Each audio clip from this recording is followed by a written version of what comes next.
Terry, and his title is Why Companies Fail. Let's welcome Vikas. So why do companies fail? Can I? Yeah. Say the name at the bottom. Yeah, I know. So good evening. My name is Captain Vikas. I work in Fleet Management Limited, one of the largest ship management companies in the world. What we essentially do is we provide manpower, and I'm telling you this because it has relevance to one example which I'll give later. So it's part of the picture. So what we do is we provide manpower and technical know-how to run the big ships. The ships which take iron ore from Australia to China, the tankers which take oil from Gulf to US. Yeah. So why do companies fail? Can you give me 3 reasons first about what are the goals of any company? You would find it in the mission statement, the vision statement of just about any company. Profit. Profit! Wonderful. Profit! How can we forget that? Yeah? What are the other 2 goals? Profit. Sorry.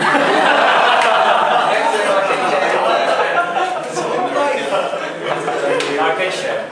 Market share. Alright, but market share is, I mean, going at the root of the problem. So market share is profit, yeah. Customer satisfaction. Customer satisfaction. And that relates to, can I say customer satisfaction also relates to profit? And also to something else, possibly reputation or sustainability? They are means to achieve profit, right? Say again? They are means to achieve profit. To achieve profit, yeah. What else? What do you find in the mission statement of Apple or NASA or GE or Procter & Gamble? Changing life of people. Yeah. Some vision. That's a vision. You know, we want to change the world. Sustainability, wonderful. You will find sustainability in better pens. Yeah, this is not sustainable, but we will try nevertheless. Sustainable. Everybody wants to survive. Yeah. Give me one more. Come on, guys.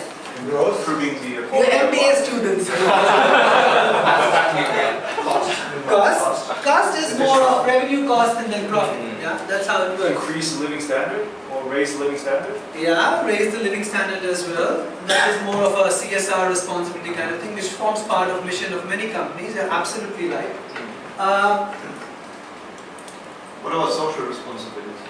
Yeah, corporate and social responsibility, both. So I would say that comes to more of reputation, because they are doing all those CSRs to have a reputation, to have a brand value in the market. Would you agree? Yes.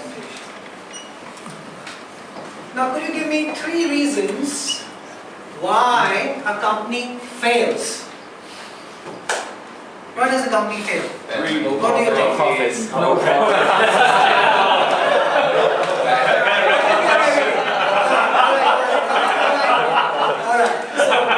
profit, no sustainability, no reputation. Easy, right? Let me share with you what the research team at Forbes have to say. And the research team at Forbes have to say, there are many reasons, of course. One of the main reasons they say companies fail is a rotten corporate culture. So, what is rotten corporate culture? The normal human follies: denial, wishful thinking, ego, yeah, poor communication, yeah, lacks oversight, greed and deceit. This is what causes companies to come down, because people forget, they think a company is a robot, but a company is not a robot. It's made by humans making decisions. Yeah. So companies fail because of a rotten corporate culture. Companies fail because the problems which are discussed in the hallways in the office, the ideas which are exchanged in the copier rooms, the washrooms and the pantries, the issues which scorch the employees and which are laughed at and argued over in the evening drinks, they don't reach the meeting rooms, the boardrooms and the town hall meetings. It's all shoveled inside. Yeah.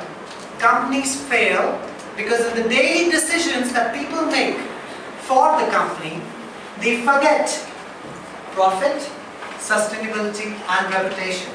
So let me give you an example. As a business division manager, suppose a Chinese owner would say, how much do you manage a 10-year-old bulk carrier which I'm going to put on a route from Australia to China back and forth? How much would you manage for? I would say, well, the salaries of the people would be so and so, 76,000 maybe per month. Yeah, it would come to stores, spares, lube oil, and everything else around $4,000 per day. That's what a bulk carrier would get managed for, $4,000 per day. And in which my fee would be $10,000 per month. So almost $333 a day.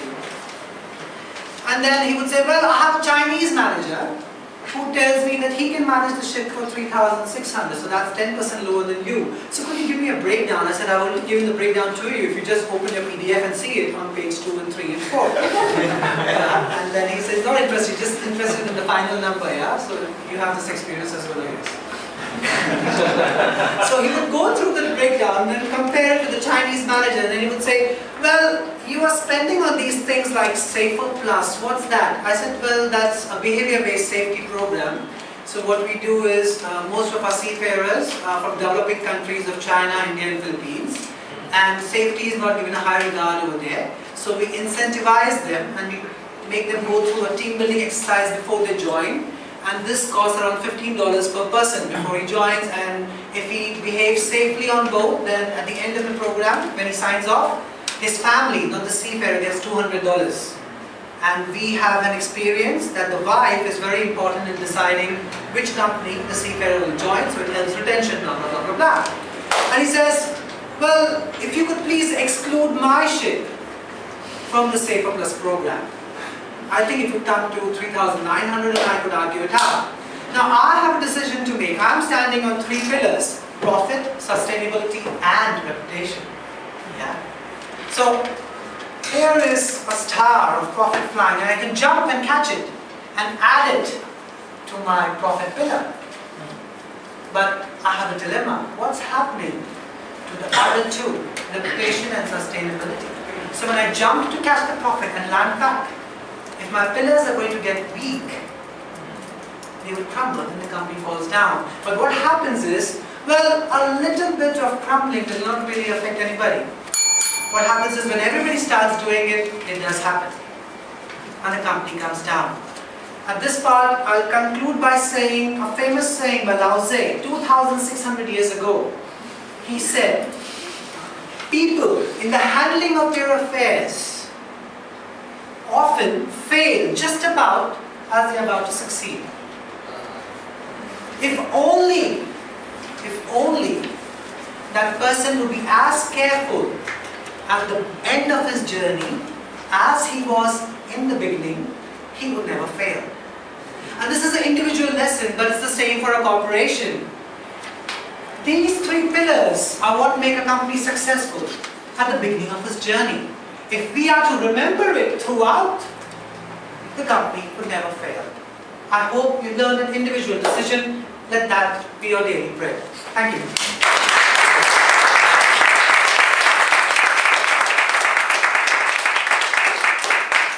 thank you, Vikas, and let's have 1 minute for our comment to Vikas.